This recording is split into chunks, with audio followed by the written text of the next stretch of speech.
Hello நண்பர்களே, இப்போ நீங்கள் வீடியோவில் பார்த்துட்டு இருக்கக்கூடிய காட்சிகள் விமானம் புறப்படும் பொழுது அதிலிருந்து புகை அதிக அளவில் வெளியாயிருக்கு. எங்கே என்ன நடந்துச்சு அப்படிங்கிறத பார்க்க போகிறோம். அடுத்து குவைத்தில் பயோமெட்ரிக் ஃபிங்கர் பிரிண்ட்டை 30ஆம் தேதிக்குள்ளே குவைத்திகள் எடுக்கலைன்னா பெரிய பிரச்சனையை நீங்கள் சந்திப்பீங்க அப்படின்ட்டு உள்துறை அமைச்சகம் சொல்லியிருக்காங்க. அது சம்மந்தமாகவும் 14 வெளிநாட்டவர்கள் கைது செய்யப்பட்டிருக்காங்க. இப்போ நீங்கள் வீடியோவில் பார்த்துட்டு இருக்கக்கூடிய இந்த முகரைகளெல்லாம் எங்கேயாவது பார்த்துருக்கீங்களா? அது சம்மந்தமாகவும் பார்க்க போகிறோம். நிறைய முக்கியமான தகவல்கள் இருக்குது. வீடியோ முழுவதுமாக பாருங்கள். முதல் செய்தி, இப்போ நீங்கள் வீடியோவில் பார்த்துட்டு இருக்கக்கூடிய காட்சிகள் குவைத்தில் அதிக அளவில் இந்த ஃபோன் அடிச்சுட்டு நான் மினிஸ்ட்ரியில் உள்துறையில் வேலை பார்க்குறவன், என்கிட்ட உன் டீட்டெயில் எல்லாம் கொடு, உன் பேங்க் அக்கௌண்ட்டை முடக்கிடுவேன், பயோமெட்ரிக் நீ ஃபிங்கர் பிரிண்ட் என்ன எடுக்கலைல்ல, உனக்கு பிரச்சனை வரப்போகுது, இந்த மாதிரிலாம் சொல்லி உங்கள் டீட்டெயிலை வந்து கேட்குறாங்க.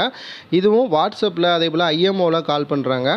அவங்களுக்கு பின்னாடி பார்த்தீங்கன்னா குவைத் போலீஸ் அப்படிங்கிற ஒரு லோகோ இருக்குது. அவங்க போட்டிருக்க ட்ரெஸ்ஸுமே பார்த்தீங்கன்னா அந்த போலீஸ் உடை. இந்த மாதிரி ஏமாற்றக்கூடிய ஒரு கும்பல் வந்து தற்பொழுது குவைத் முழுவதும் ஃபோன் நிறைய பேருக்கு வந்து அடிச்சுக்கிட்டு இருக்காங்க. இந்த மாதிரி ஃபோன் வந்துச்சு அப்படின்னா அவர்களுக்கு ரெஸ்பான்ஸ் பண்ண வேணாம், எந்த ஒரு டீட்டெயிலையும் கொடுக்க வேணாம் அப்படின்ட்டு உள்துறை அமைச்சகம் சொல்லியிருக்காங்க.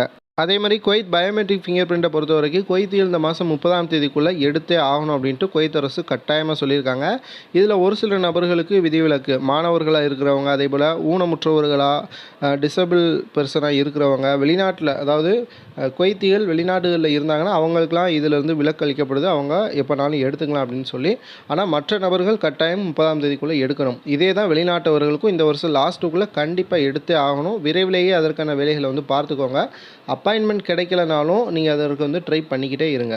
அதே மாதிரி பயோமெட்ரிக் ஃபிங்கர் வந்து நீங்கள் வைக்கலை, அதனால் உங்களுக்கு போலீஸ்லேருந்து கால் ஏதாவது இந்த மாதிரி ஃபேக்கான நபர்கள்ட்ட வந்துச்சு அப்படின்னா அதற்கு ரெஸ்பான்ஸ் பண்ணாதீங்க. அவங்க ஒரு லிங்கை ஏதாவது அனுப்பி இதில் வந்து நீங்கள் அப்பாயின்மெண்ட் வந்து புக் பண்ணிக்கோங்க, அந்த மாதிரி ஏதாவது கிறுக்குவேஷம் போட்டாங்கன்னா அதையும் வந்து ரெஸ்பான்ஸ் பண்ண வேணாம் அப்படின்ட்டு உள்துறை அமைச்சகம் சொல்லியிருக்காங்க. அடுத்த செய்தி, குவைத் முழுவதும் போதைப் பொருளுக்கு எதிரான ஒரு மிகப்பெரிய கேம்பெயின் வந்து நடத்த போதும் அப்படின்ட்டு உள்துறை அமைச்சகம் சொல்லியிருந்தாங்க. அதனுடைய முதல் கட்டமாக 14 வெளிநாட்டவர்கள் போதைப்பொருள் கடத்தல் வழக்குகளில் பிடிபட்டிருக்காங்க. இவர்கள் அனைவருமே தற்போது சிறையில் இருக்காங்க. என்ன தண்டனை வேணுமாலும் குவைத் அரசாங்கம் வந்து இவர்களுக்கு கொடுக்கலாம். எல்லாருமே பெரிய லெவலில் போதைப்பொருளை வந்து விற்பனை செய்த நபர்கள் அப்படின்ட்டு சொல்லியிருக்காங்க.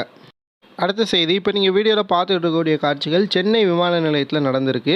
என்ன அப்படின்னா, சென்னையிலேருந்து துபாய்க்கு வரக்கூடிய ஒரு விமானம் வந்து ஃபியூவலை ஃபில் பண்ணிக்கிட்டு இருக்கும்பொழுது திடீர்னு ஸ்மோக் வந்து வர ஆரம்பிச்சிருச்சு. அந்த இன்ஜின் வந்து ரன் ஆகிட்டு இருந்திருக்கு. உள்ளே இருக்க கேப்டன் வந்து இன்ஜின் ஆஃப் பண்ணிவிட்டு கீழே கிரவுண்ட் ஃப்ளோரில் இருந்த அந்த ஸ்டாஃப்ஸ்ட்டை வந்து இந்த மாதிரி புகை கிளம்பியிருக்கு அப்படின்னு சொல்லியிருந்திருக்காங்க. உடனடியாக கீழே இருந்த ஃபயர் ஃபைட்டர்ஸ் வந்து அந்த ஸ்மோக் வரக்கூடிய இடத்துல தண்ணீர் அடித்து அதை வந்து ஆஃப் பண்ணிவிட்டு மெயின்டெனன்ஸ் ஒர்க் எல்லாத்தையும் முடிச்சுட்டு லேட்டாக அந்த விமானம் வந்து கிளம்பி துபாய்க்கு வந்து வந்திருக்கு. இந்த செய்தி வந்து ரொம்பவே தற்போது கவலையை ஏற்படுத்தியிருக்கு. ஏன் அப்படின்னா, ஒரு விமானத்தில் ஃபியூவலை ஃபில் பண்ணுறாங்கன்னா அது கரெக்டான மெஷர்மெண்ட்டோடு வந்து இருக்கணும். அது எப்படி மிஸ் ஆச்சு அப்படின்ட்டு இன்வெஸ்டிகேஷன் வந்து நடக்க போதாக தெரிவிச்சிருக்காங்க. வீடியோ பார்க்கக்கூடிய நண்பர்கள் இந்த சம்பவம் குறித்து உங்களுடைய கருத்துக்களை பதிவு பண்ணுங்கள். சேனலை மறக்காமல் சப்ஸ்கிரைப் பண்ணிவிட்டு மறக்காமல் லைக் பண்ணிக்கோங்க.